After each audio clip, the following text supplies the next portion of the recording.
Alors, je vais vous présenter quelque chose sur la méthanisation des mares de raisin. Je travaille à l'Institut français de la vigne et du vin à Villefranche-sur-Saône, en Beaujolais.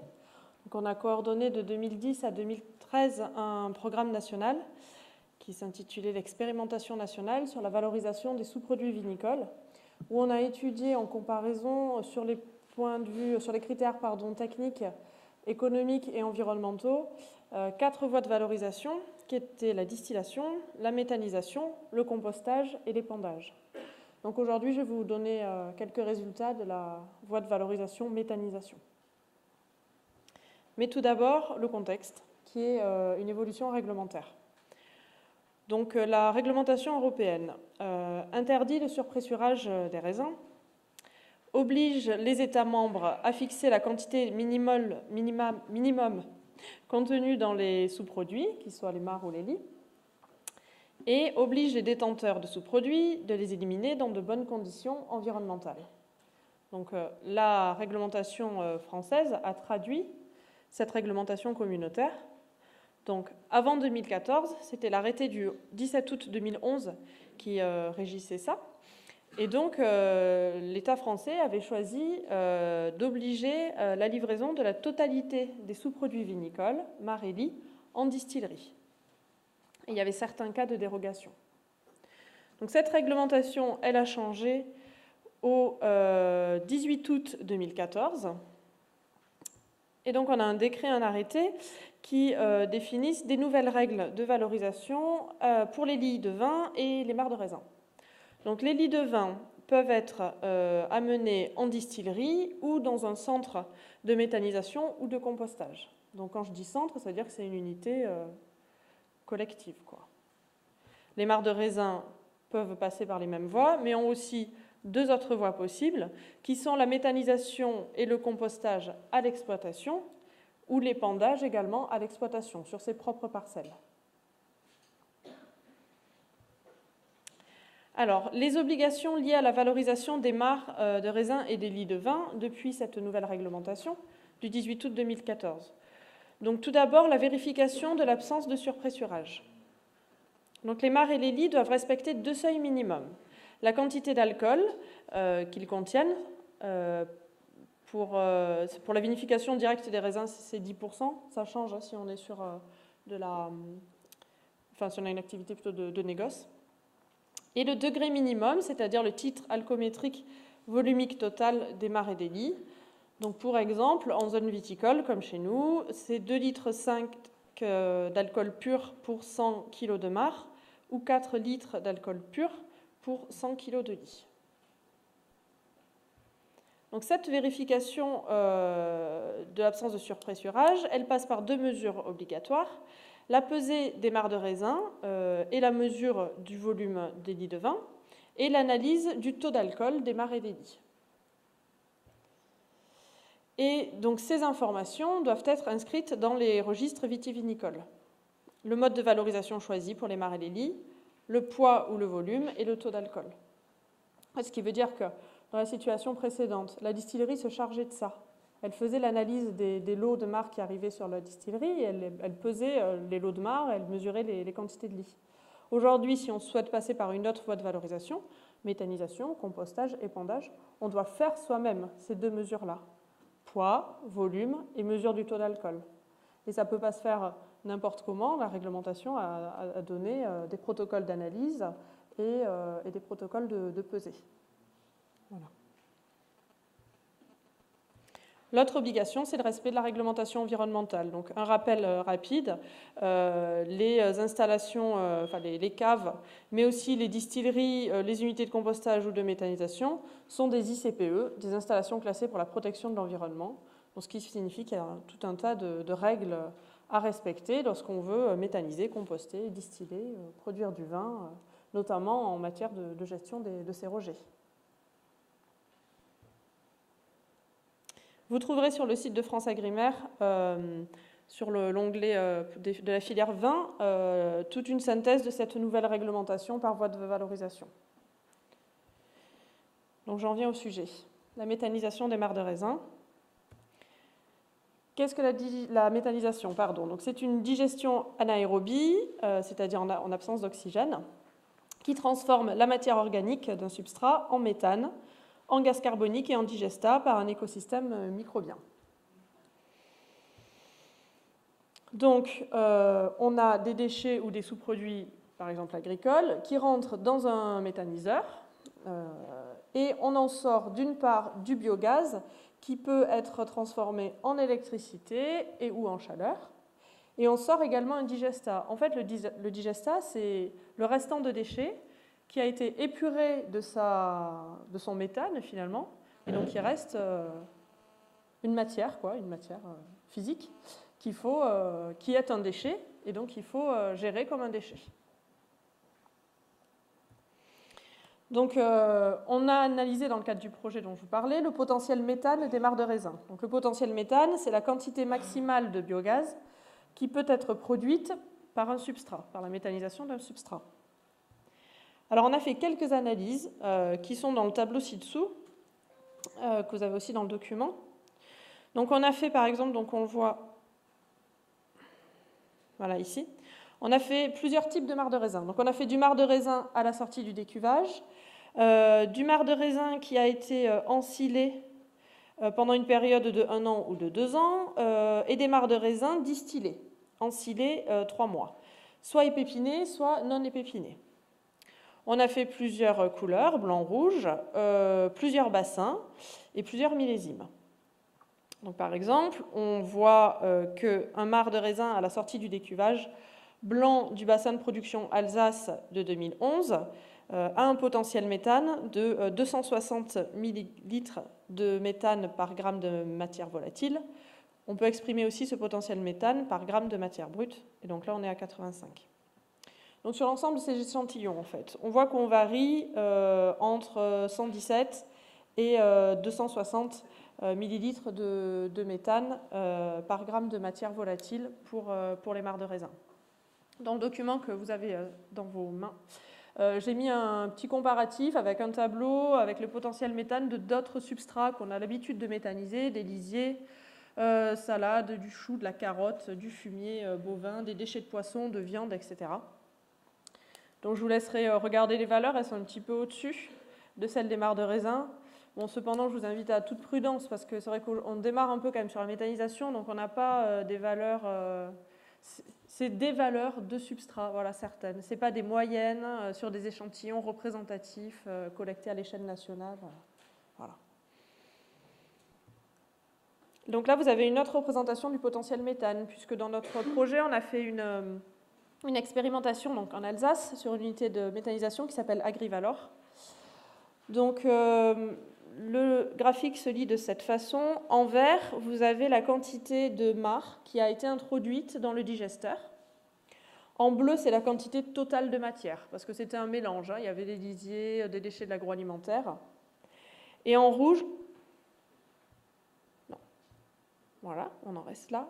En rouge, vous avez la courbe de tendance de production du biogaz. Donc en fait, on voit qu'à partir de janvier 2012, qui était le lancement de cette unité de méthanisation, on a introduit des marcs de raisin donc, qui venaient de la campagne 2011 et ils avaient été stockés en silo.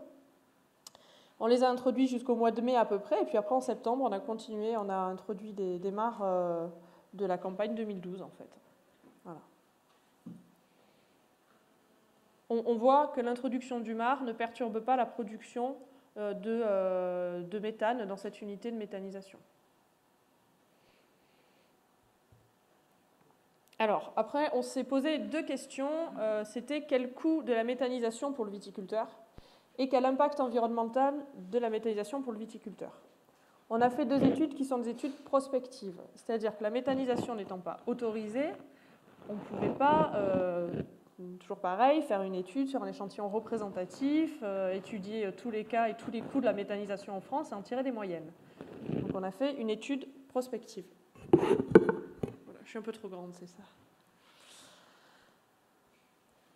Donc je dis ça puisque je vous amène à lire ces résultats avec la prudence d'usage.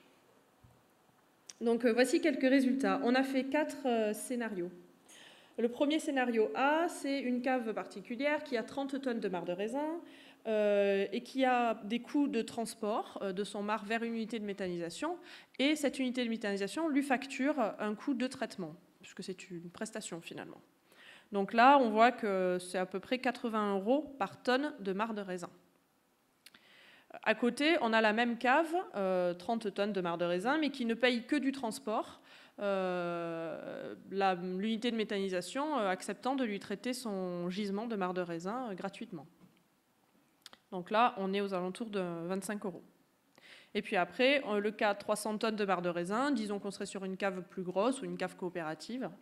Et pareil, on a fait 2 simulations, si elle paye un traitement auprès de l'unité de méthanisation et si elle n'en paye pas. Donc le traitement, on l'a évalué à peu près à 58 € par tonne. Et le transport, il varie en fonction en orange, c'est plutôt un transport qui est collectif. Et en bleu, c'est le transport de la cave particulière qui va amener sur une plateforme collective de stockage. On a évalué ça à 5 € je crois, la tonne. Donc, en fonction de sa situation, disons qu'on a un coût de la méthanisation du marc de raisin qui varie entre 20 et 82 € la tonne. Et donc l'autre étude prospective, c'est sur l'impact environnemental des marcs de raisin. On a utilisé une méthode qui s'appelle l'analyse de cycle de vie, qui présente deux intérêts. Elle est multi-étape. On part de l'extraction des matières premières jusqu'à la consommation du produit, sa fin de vie, etc. On prend toutes les étapes du process.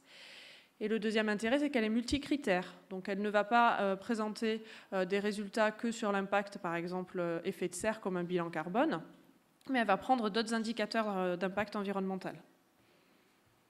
Voici les résultats. C'est pas très facile à lire, je suis désolée. On a 4 indicateurs qui sont présentés en dessous. Santé humaine, qualité des écosystèmes, changement climatique et ressources. Au-dessus de 0, on a tout ce qui est impact généré. Donc on voit que les impacts générés sont essentiellement liés au transport des marcs, en violet, et aux émissions, en orange, sur les 4 indicateurs. Et on a également des impacts évités. C'est ce qui est bien avec la CV, c'est qu'elle prend en compte ces impacts évités, puisque la méthanisation a permis de produire de l'électricité, de la chaleur et du digestat, qui est finalement un amendement organique. Donc ça veut dire que vu qu'on a produit ces 3 éléments-là à partir d'un déchet, ça nous a évité de les produire par un process industriel plus classique qui suppose l'extraction de matières premières, etc. On n'a pas produit de l'électricité nucléaire, par exemple. On n'a pas produit de la chaleur par, je sais pas, du brûlage de bois. Enfin voilà, on a évité des impacts finalement en produisant ces éléments-là grâce à la méthanisation. Donc quand on fait le différentiel entre les impacts générés en haut et les impacts évités en bas, on a un impact net qui est représenté en noir.